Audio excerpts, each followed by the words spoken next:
And so we're going to talk a lot about that. So rule number one, when you are delivering a policy, you never, ever, ever have that policy in front of you when you make the phone call to set the appointment. Because you never discuss any form of policy detail with anybody for any reason over the phone. Amen. That's right. Okay? Why?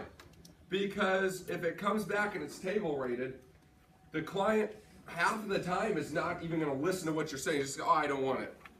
Oh, it's more than we thought. I don't want it. Okay?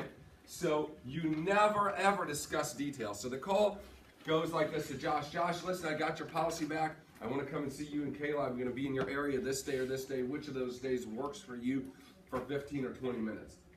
Right? And he's going to ask me, well, you know, how to come back, what, blah, blah, blah. How does it look? I would say, Josh, honestly, I'm not looking at it right now.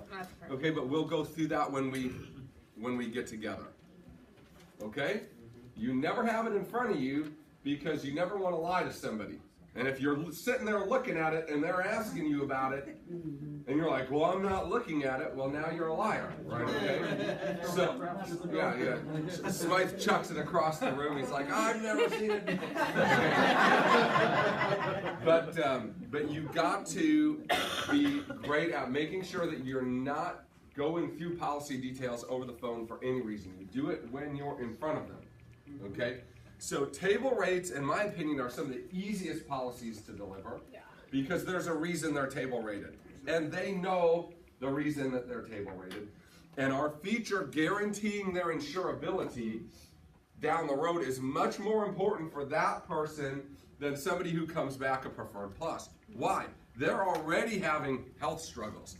That's why they're table rated. Having a guaranteed insurable clause is everything to somebody who is having that big of a health challenge right now. Okay, so I never ever have issues getting people to take it. Let me give you an example. I had one issue, table 6, based on height and weight, some other stuff. Okay, the lady's son blew off his hand in a 4th of July fireworks accident. Right? He was the recruit. That's how I met the mom. They got like $20,000 in medical bills, single mom. I walk in, she's like, listen, you can save your time. I don't have any money to get. The policy was supposed to be $120 a month, came back at $400 a month, right? Okay, she's like, I don't even have money for the 120. I don't want anything, right? I said, listen, I really appreciate that. I know how tough it's been, and it's exactly why we need to have something, right? Because you had an unexpected expense and looked like 20 grand is taking you out, right? If something happens to you, that same thing is going to happen again. Right, that you just saw. She's like, yeah, you're right. I said, look, for $20-$30 we can get you something, and then once this blows over, we can push it back up to where it is. Doesn't it make sense, Lisa, to have something versus having nothing? You got to tie them down.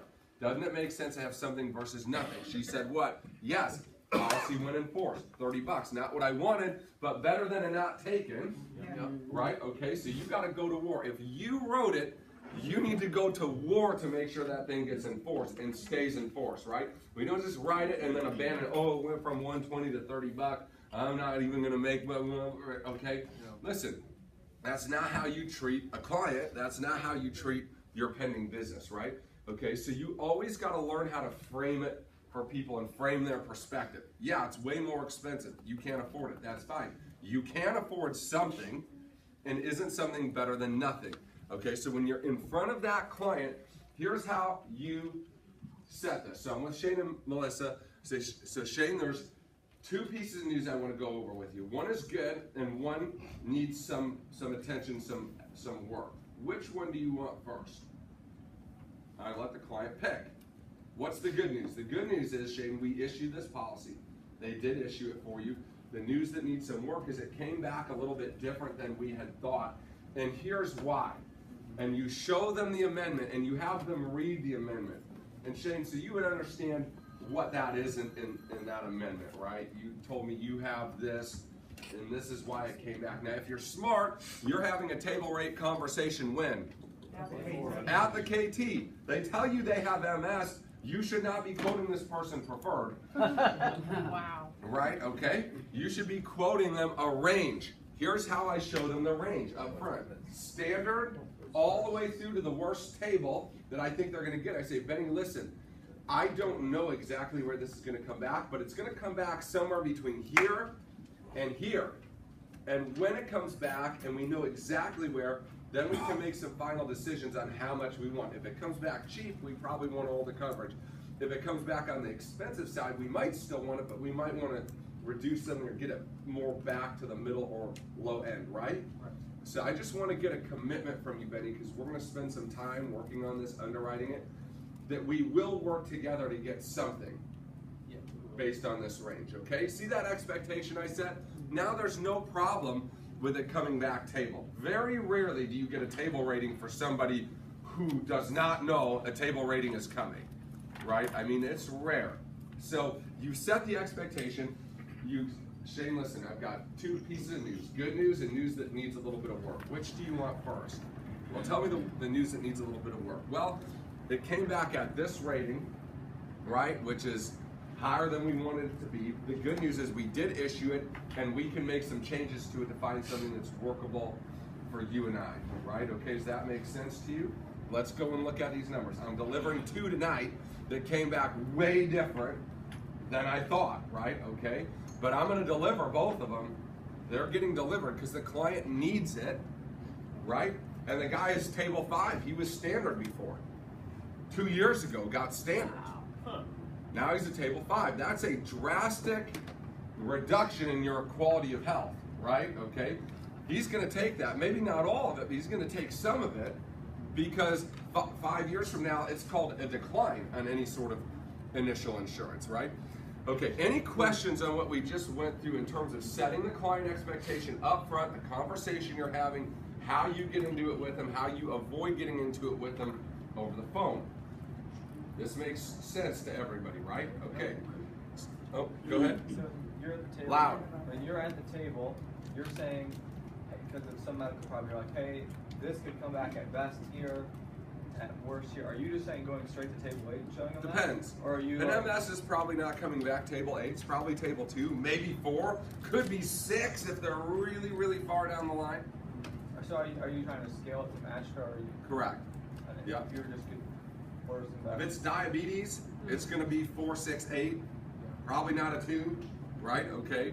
So I'm going to just kind of give them. Remember, this is a ballpark.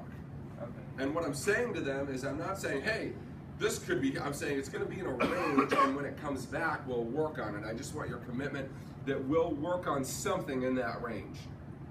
Right? Does that make sense? But we're going to apply today at standard. We're going to apply. Yeah, you can't apply table rated. Yeah, with our hope to that.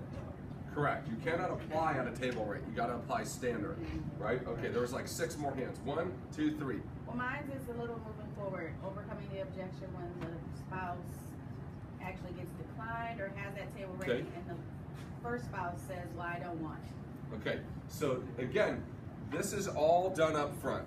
So, which is why, by the way, we put you all to COD if the app tells you to do COD anytime, Right. because we were getting tons of those. Right. Oh, just put the healthy spouse on. You put the healthy spouse on, then they don't want it Because because the other person declines because we're not having the conversation at the kitchen table. yeah. So if it's going to decline, we most likely know that. Right. That's why they're the spouse, right? Okay. So you're just setting the expectation. Kevin, Angela, listen, we're going to do our best to get you both issued. Based on what you told me, there is a chance that Kevin may not issue. But Angela, that doesn't change the fact that you need to have life insurance for him. You both need it, right? Okay. If we can't get his, that's unfortunate, but that doesn't change the fact that you should still have yours. You understand that? Okay, so I just want to get a commitment from you before we move forward that if for whatever reason we can't get Kevin issued, that you're going to go forward with your piece of this. Right up front. I'm doing an upfront contract with them, right? That this is what's going to happen, right? Or it comes back table rated, right? And it might be very, very expensive, and we may need to reduce his. We're going to do our best to get him coverage, okay? But we may not be able to based on these things, and so I just want to make sure we have a good, clear understanding about what might happen here when it comes back. So it's just right up front having that conversation. And if they're like, no, I don't want it unless both of us can have it, then address that objection right now. You'd want it if you could both have it, right? Well, what does him not having it have to do with you having it?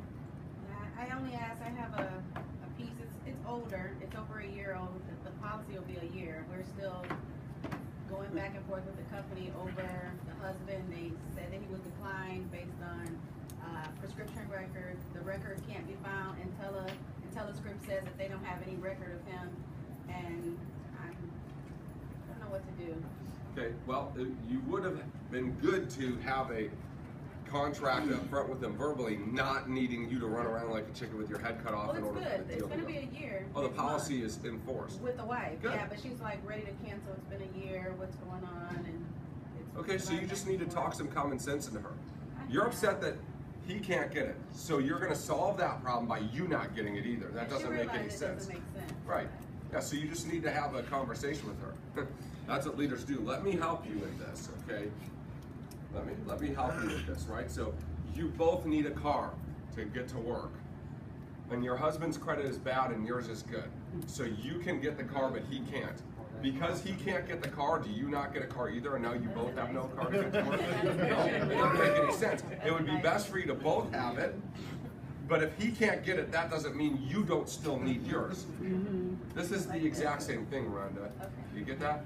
See, I've never actually said that to somebody before. I literally just made it up.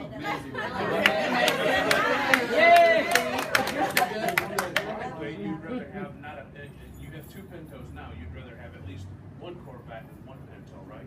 As opposed to,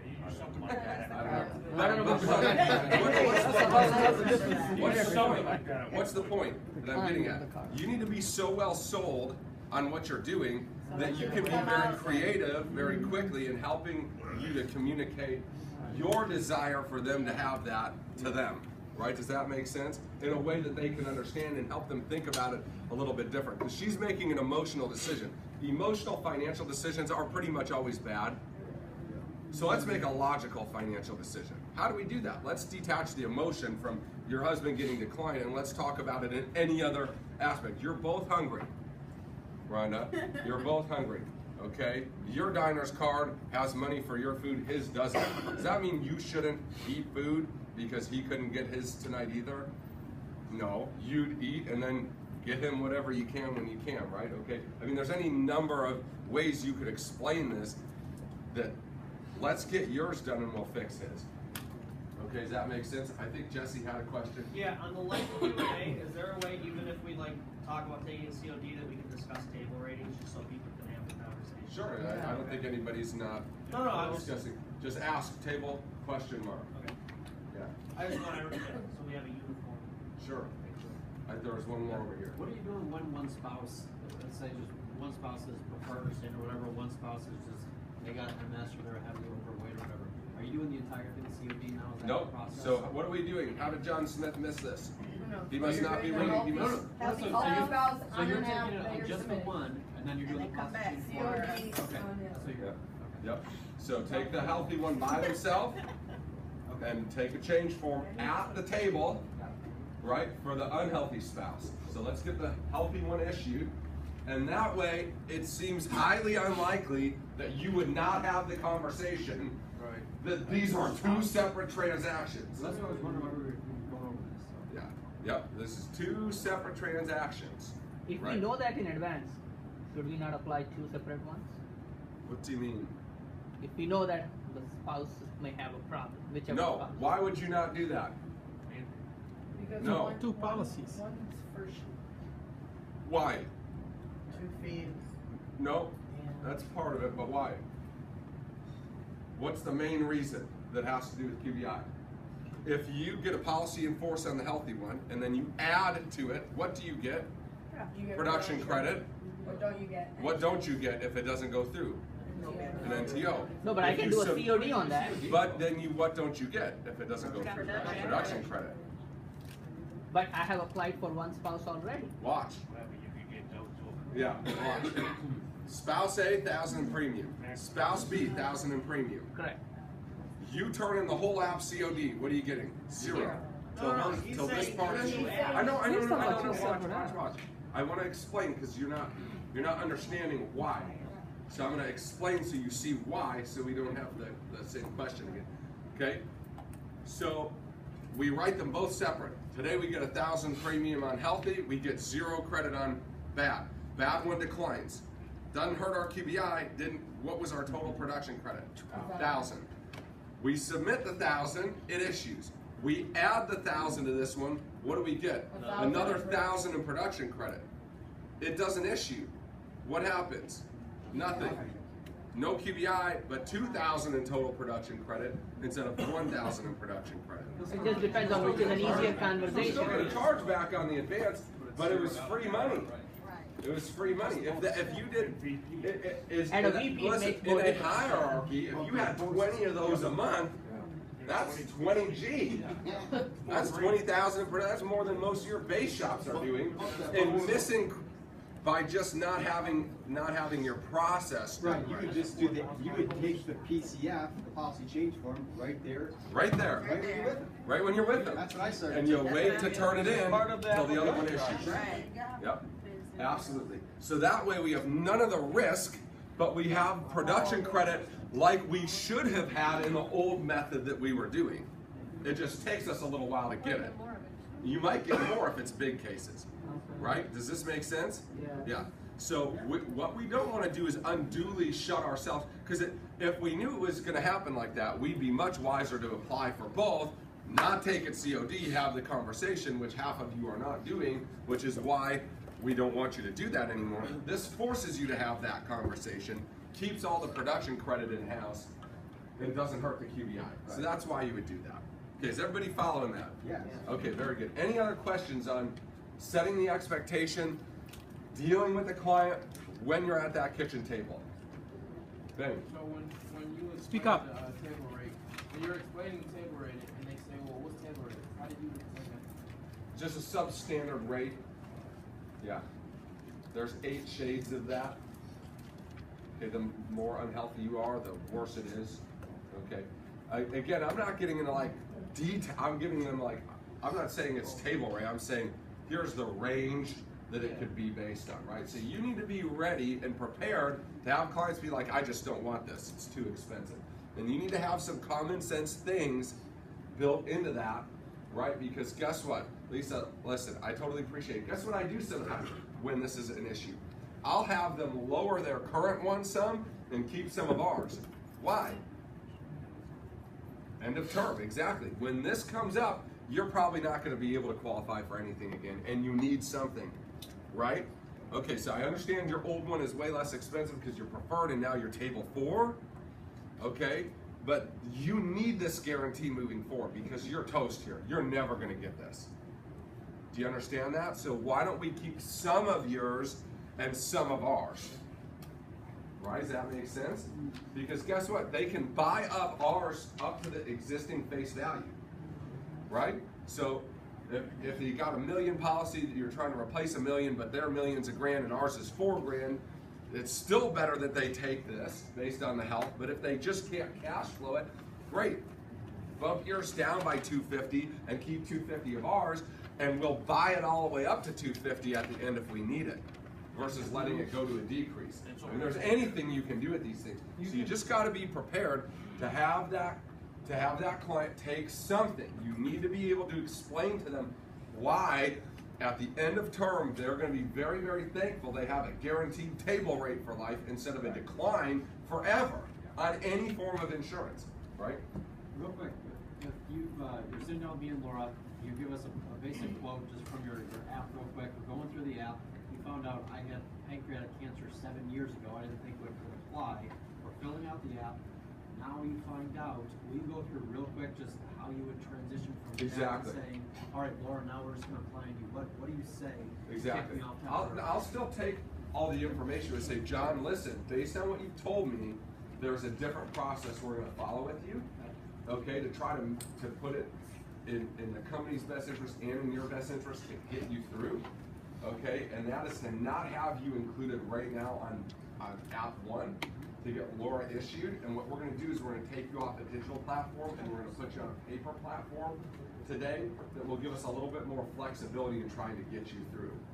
Okay, does that make sense? Now, John, listen, before we do that, based on what you've told me, there's some chance that they may not issue you, or that they may issue you at a rate very different than what we've talked about before, because I didn't know that, right? When I had asked you, do you have any major health challenges, you told me no, unfortunately an underwriter is gonna look at that as a substantial health challenge, okay? So I'm gonna do my very best, John. Listen, if I can't do it, nobody can do it. So I'm gonna work very, very diligently for you to get that issued. But there's a chance that your part doesn't issue at all or comes back substantially more expensive. So before we go any further, I just wanna make sure that if that happens on your end, that we're still gonna move forward with her end, right? Because just like your family would need money if something happened to you, you need money if something happens to her. So she should be a shoo-in. This should be easy. Yours gonna take a little work, okay? Does that make sense to you? All right, I just wanna make sure we're good moving forward on that. You just stop and explain. Stop and explain. Most people are reasonable. They understand, oh, I almost died 7 years ago from cancer. That may be a problem for insurance, right? Okay. Most, not all. You're like, what do you mean? Okay, right? Okay. Any questions there? What if you're not sure which spouse is healthier? What if there's something Q&A. above? And if you really have to wonder, that should probably all be COD. Yeah. Run away. Yeah. Bye. Yeah. Seriously. I say to people, listen, we're not like every other company that just has accept or decline. We have 8 different windows that you might fit into depending on your health and situation. So when we come back, we'll really know the truth. And then that way they kind of know it could be. Sure. I would give them numbers if I were you. I would give them numbers because 8 things it means something different to 10 different people if you tell that to 10. I would give them numbers and get a commitment. Lisa, we're gonna work somewhere in here. I want a commitment from you before we go forward that you're gonna take something, we'll work together to get you the best thing we can for something that's reasonable in this price range, okay? Yeah, if you don't give them numbers, you're still gonna end up with a lot of people who are like, I don't know. Here I am going forward again. One spouse is COD and decline. What do we have to offer them outside of an annuity? And this may be for the Nothing. securities people.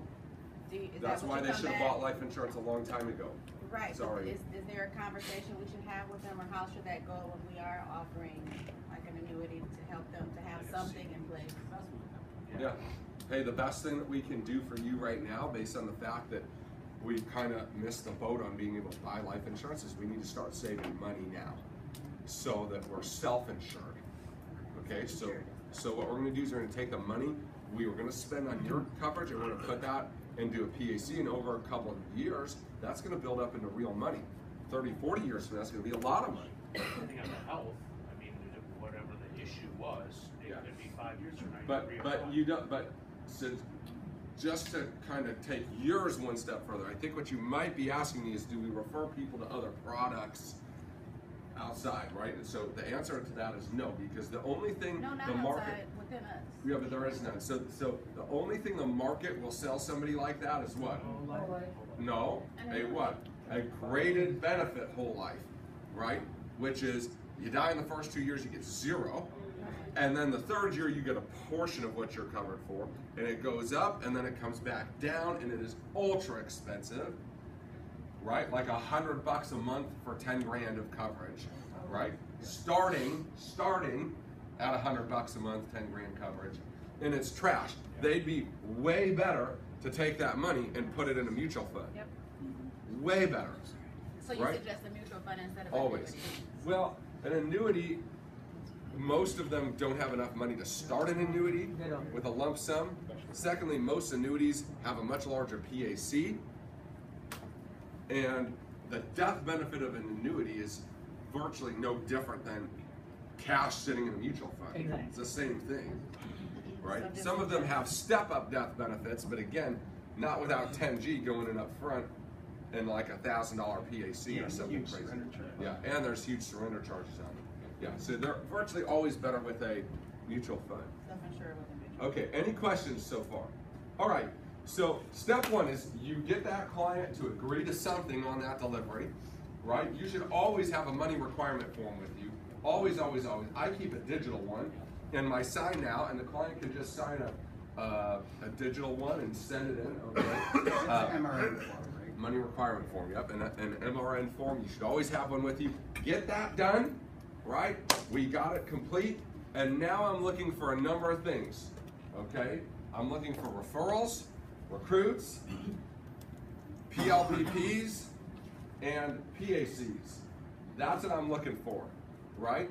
And by the sheer volume of PLPP you do not do, okay? The hundreds of them missing every month from being submitted, I know you don't do this, okay? Virtually none of you, because almost every life app you write should have a PLPP coming in on the back of it. Almost all of them, right? I think 35–40% of my personal life apps come back with a PLPP, okay? Why? Okay, here's how you do this. When, again, goes back to the app. You're taking the app, you're filling out the beneficiary, which is when you should be getting what? Emergency contact. How many of you close an emergency contact sale? Raise your hand. Okay, how many of you, keep them raised. Okay, how many of you without raised hands have gotten less than 10 emergency contacts? Raise your hand. That would be your problem. You're not doing it. Yeah, you're not doing it, right? Okay, so what's your experience been on emergency contacts? They pretty much always send a carryback. Okay. Like, based on that script, people are not prepared to meet with you for an hour that night. Yeah. And of the 4 I've been on, 3 have closed. Okay. So this is a viable way of getting premium. Yeah, good clients, because they're being referred by someone who just closed, so they really trust you. Okay. So next week, maybe we'll run in full timers, another refresher, because, right, again, raise your hand if you've gotten less than 10 emergency contacts. Raise your hand. Okay, you're missing the boat on easy premium. Easy, good premium, right? Okay. So when you're filling out the beneficiary, you should be having the emergency contact conversation, at least starting it, and then you can catch it on the back end. When you say fill out the beneficiary, you mean electronically or on that paper form? No, I'm talking about when you're just asking on the app. Yeah. Greg, who's your beneficiary? Oh, my wife. Great. Do you guys have a will? That's your question. Do you guys have a will? No. All right. We thought about it. Everybody knows. That's one of the few things virtually everybody, when you ask them, knows they should have. Okay? Great. Greg, listen, for $62, we can set you up with a will, a living will, and a power of attorney. Okay? We'll put this beneficiary in right now, but when the policy comes back, Greg, we're going to have a conversation about that. Please remind me that we need to talk about that. Okay? And I'm not trying to make 12 sales on day one, because you will get some buyer's remorse that way. Okay? I'm getting the first sale done, and I'm setting myself up for the PLP conversation. How much do you make as an RVP on a PLPP? 150. $150. You make 90 at division. $150. 125. Well, I think that's the advance, and then there's a little earned or something, right? But watch this. How many sales do you make a year personally? 100, at least. You average 7,000 to 10,000 a month, right? Okay. 100. John, options are big. Yeah. 80 to 100, John. Yeah, it's probably Like 90. Right, but let's say you did half of them, right? That's 5G a year in PLPP.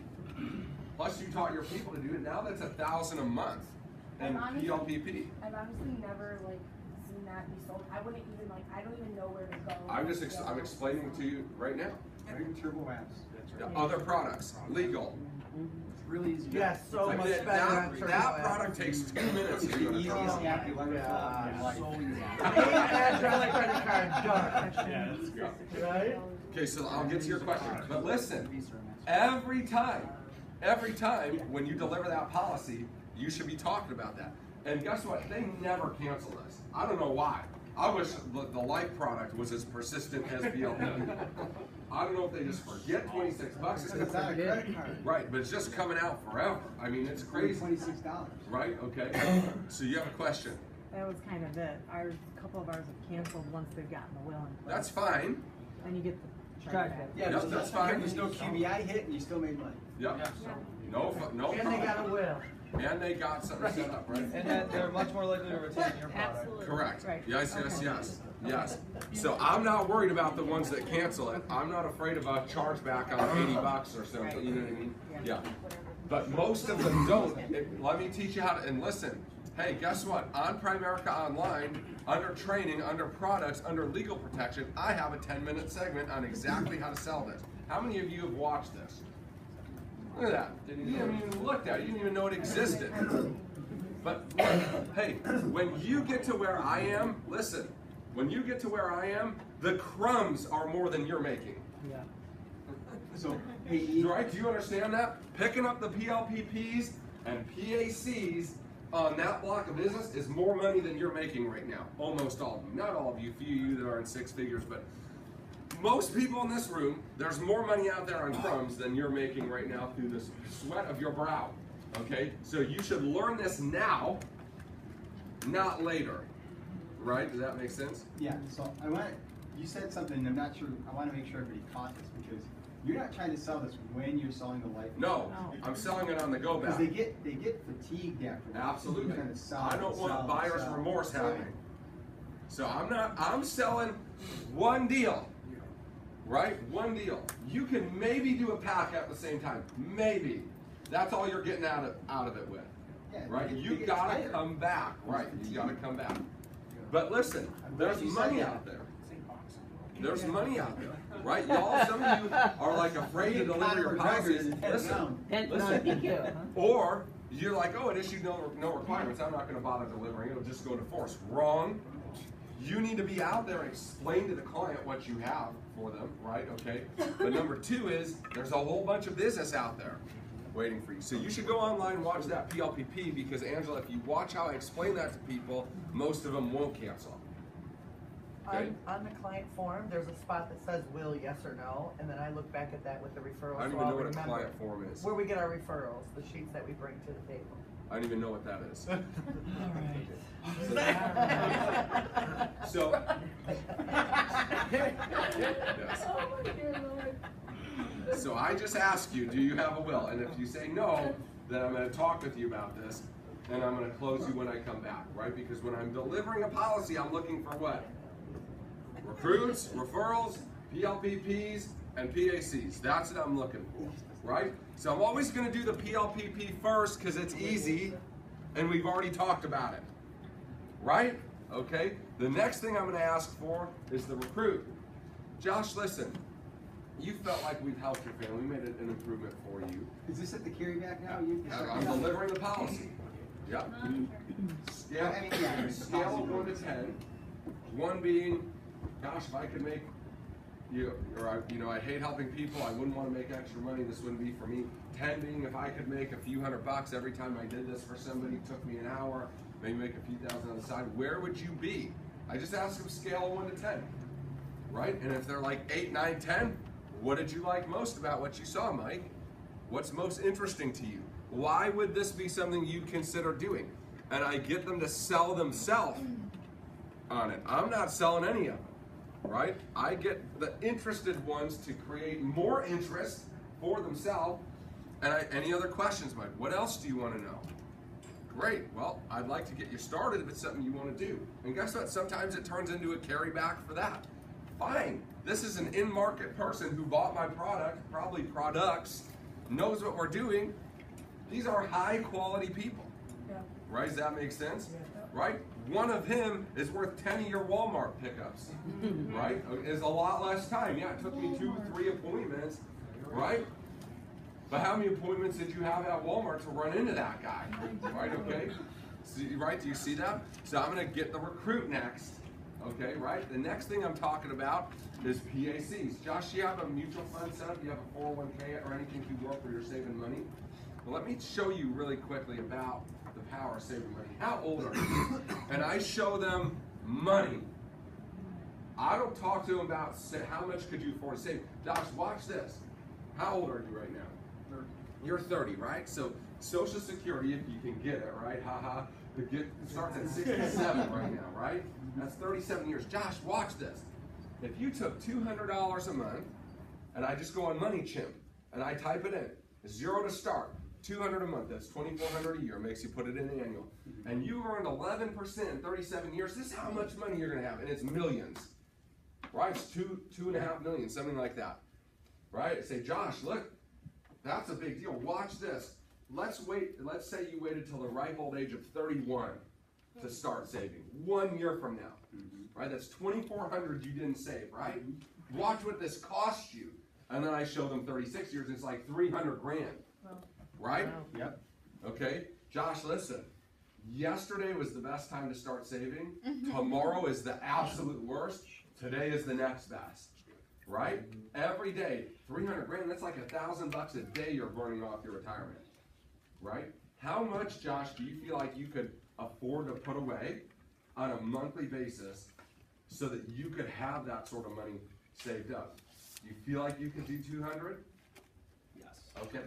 Well, no. Great. What do you feel like you could do, Josh? And listen, before you answer me, here's what I want you to know.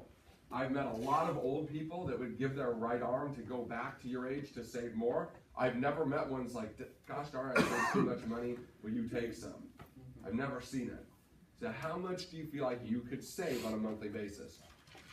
Right? And I'm turning on a residual income machine doing what? Policy deliveries.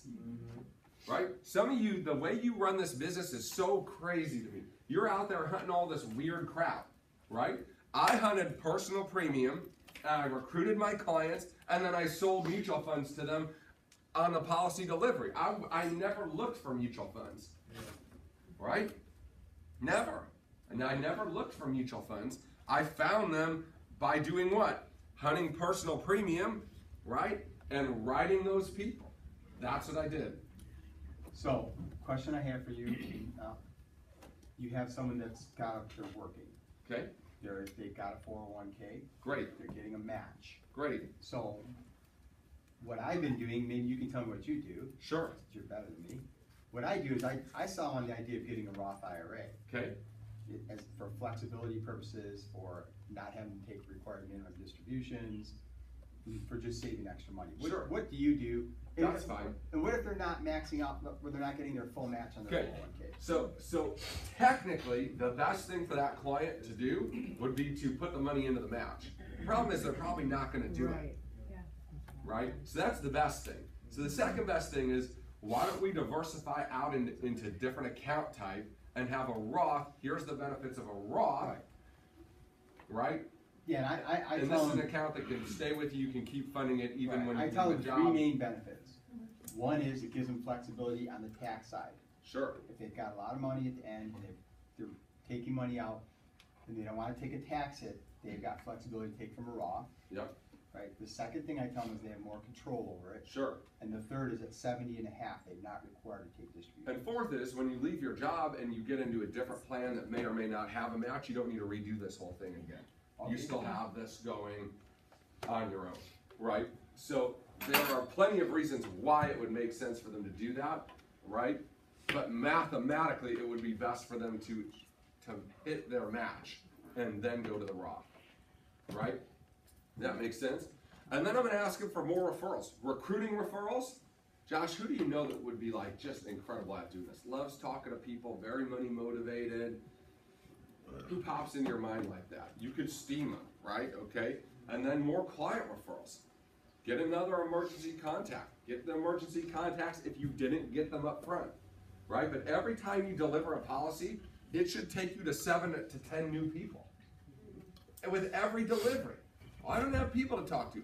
That's only because you're not following very basic procedures on the people you did talk to. Inherent in the fact that you got a client are more clients if you follow the process. If you don't follow the process, you just shortcut it, you write it and desert it, let it go into force, you never see that guy again, then yeah, you're going to run out of people, as you should. Right? You're not doing a very good job for them.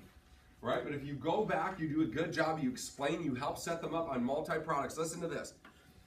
And you know, like Assad said on Glenn Williams, 74.9% of statistics are made up on the spot, right? Including 74.9. Yeah, exactly. But something along these lines. On one product, the 10-year persistency is like 20%. 20% of your clients on one product will still have that product in 10 years. On 2 products, it's over 60, and on 3 products, about 90% 10-year persistency. Okay, so for no other reason to help your life business, get a PLPP and a PAC going. You got a PLPP and a PAC on a life insurance client, that policy is good as gold. That thing's gonna be there for 10 years plus, right? And then you get all the IDRs. Exactly. That's across the, like, to me, that's across the board. The banking was checking, savings, and Everything. credit card. The more, 96%. the more relationships that client has with you, the harder it is to unwind. End of story, right? Okay, and so they keep it much longer. They tend to be better clients. And where does big money come from, by the way? PACs. Sooner or later, somebody gets an inheritance, they get a rollover, and you're the guy. Plus you can recruit them later too. Absolutely. Yeah, I mean, stop and think about this right now. This is my mental effort right now, saying, how do I see the 30,000 clients I have right now? Because I could recruit probably 300 of them. 1%. Absolutely. 1%. I get 300 directs this year if I could figure out how to see those people or reach out to them quickly, right? Think about how many rollovers there are. People who left a job, lost a job. How many people, somebody died and left them something. Out of 30,000, there's a few. Think about how many of them need more insurance today than they needed before. I mean, that is a pile of money. That's called pile of money, right? Okay? That's what's there. So why don't you start thinking this way on every transaction you do? It will get you to more transactions, and every transaction goes from whatever amount of money you're making to a much larger amount of money because you're getting all these ancillary products on them, right? And some of it residual. You set up a $200 a month PAC, I mean, what is that, $5 or something a month you make, right? But you get 100 of those, that's a car payment every month. Right, at the end of this year, you deliver all your policies, you PAC them, you got a free car for the rest of your life on the policy deliveries that you dread right now. Some of you got policy castles, it's looking like Edinburgh in Scotland, right, okay? You got this castle happening, right, built of policies you don't deliver, okay? Who's got questions on what we just went through? If you are smart and you're like, oh, I'm forgetting, I just keep forgetting. So stop forgetting. Apparently Lisa has some sort of schematic that she has here, right? Yeah. Okay. But here's, why don't you just make a little form you take with you on the delivery? She has it already. You have it. Okay, good. Scan it and get one referral spot. Okay, good. So that's what Lisa has. So you should get that. Okay, you should get that. Do you have the client sign it? No. I would have the client sign that they've declined the legal, they've declined, right? So they're either getting it or they're declining it. Just like a rental car. I'm declining the extra insurance, I'm declining these things. Right? Get it all, get the client to sign it, and then every time you deliver a policy, you should have it completely filled out. Right? Oh, they weren't interested in this, they weren't interested in that. Then learn how to overcome the objections on those things. Right? Because again, at 5, how many of you could use an extra $500 a month? That's 5 PLPPs. That's on deliveries. Right. How many of you do not, listen, we'll turn off the recording not to embarrass anybody. How many of you do not have your own PLPP? Go ahead, raise your hand. So, there are more of you than that. Look at that one hand is like all the way up. You don't, yeah. Okay. Hey, let's start there. Let's start there. How are you going to sell it? You have no idea what it does or how the process works. Right? I had 2 tickets that they got reduced to 0 points in the last year. That sells itself. Right? Sure. Yep. You'll pay for it forever. You'll pay for the next 5 years. Sure. So y'all, if you don't have your own PLPP, you should have it. Start there, right? Okay, and get familiar with the benefits of it. And then everybody needs to go and, I mean, this is just so simple. Every time you deliver something, right? Deliveries are a money-making, recruiting, activity-generating process. You're back in front of somebody, but some of you just go in there to, like a begrudgery, right? I got to deliver this thing. No, like this is a bunch more opportunities. This is a bunch more opportunities. Jonathan. So these additional sales on the delivery, that's just assuming you didn't already do it at the FNA. That would come before the policy delivery. Very few people are getting back on FNAs, but if you already did it, then you already did it. Okay. Yeah. You already did it, then you already did it. But see, like, most people aren't going to do an F&A these days. They just don't have time, blah, blah, blah. They're not, the economy's not bad, so they're not being crushed by their debt, which, by the way, is now at record levels. You see that over the weekend? U.S. household debt has now hit an all-time record high. It's coming. The next downturn, it's people be doing F&As like crazy. But right now, everybody's middle-class king because credit is easy to get, right? They can just get more credit to subsidize their current credit lifestyle. Right? So, in my opinion, if the client wants the F&A, you're good at getting back to do it, you should do it. It's a great thing for the client.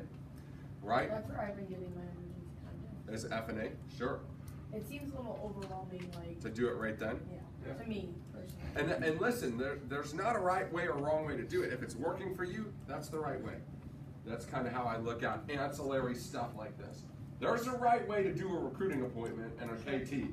There's a right way, right? But all the other little crap, you all do whatever the heck you want to do with it. It's fine. So on the carryback for this policy delivery, whatever you want to call it, you said you asked the recruiting question 1 to 10. Are you just asking the question exactly like you asked it on the initial? Exactly. Exactly. Sometimes, even if they said like no, not at all, like they're like I'm one, I would want nothing to do with it. Perfect. Next, move along. I mean, I'm saying on the first one, you still bother asking again? No. If they told me up front they weren't interested, then I'm not going to ask them So when you again. go back here, initially they're a 6 out of 10. So you go back. So I say, hey Mike, last time we talked, you were a 6 out of 10. Remember the scale is this and this. Has that changed at all? Hey Mike, listen. What if I told you that if you helped a family like I helped you, you'd make $720 for that hour? How would you feel about doing this now? And show them the money. Right? I don't say, here's what I made on your sale.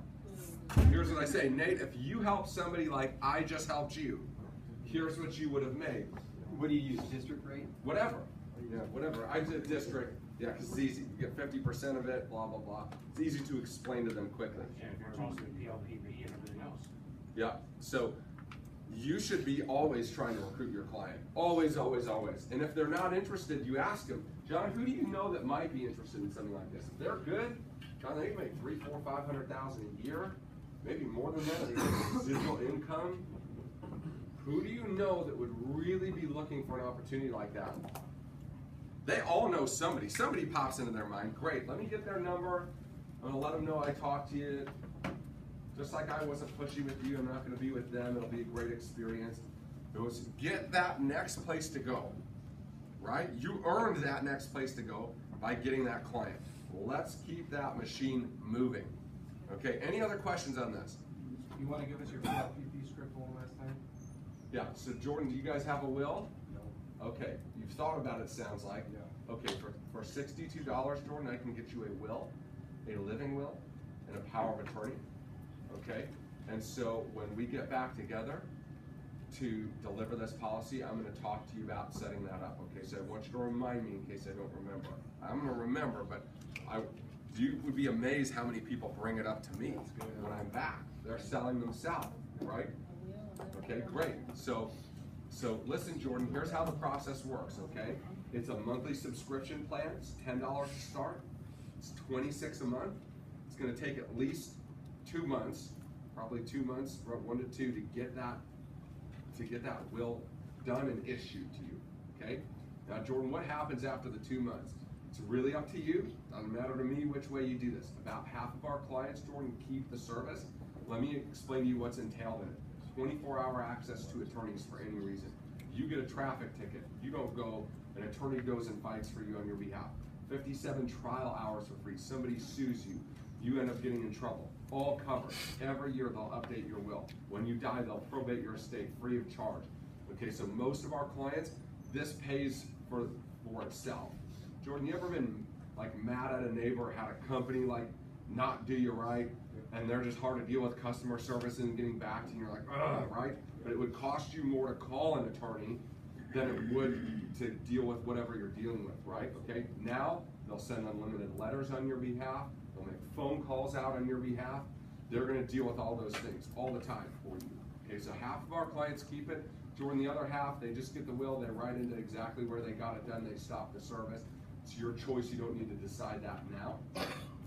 But at least get the will and stuff done. Okay. So I just give a little commercial about it, right? And most of my clients keep it. Why are you saying $62 instead? I thought you were being dyslexic. $62. $10 and 26 a month for 2 months is $62. Oh, for 2 months, okay, got it. I didn't know. Yep, that's And right. then, one other question, so if you're doing, if you were the business owner, are you talking about business owner, cause that doesn't have the will with it, are you putting them together? I've never sold a business one, because guess what? My guy talks to me about business stuff. I've got 2 guys down there that I talk to regularly, and they'll help me on business stuff. Yeah, they do a great job. They reviewed my business. So just do the personal, don't worry about the business. I've never sold a business one. I Business sold one one. has different features. It does, but I've just never done it. Yeah, I'm gonna stick in my wheelhouse, right, on that. Okay, was this helpful to you guys? Yeah. Learn something? Okay, good. So I expect to see a massive influx of PLPPs over the next week, Hey, right? Ian, also, if you're trying to win Hawaii and you think you might be out, that's a real good spirit. Hey, I sold 6 of them last month and I'm number 42. Yeah. Last year they won with like 40. I mean, it's not difficult if you're Sure, doing how it guys every get time. Hawaii. Yeah, exactly.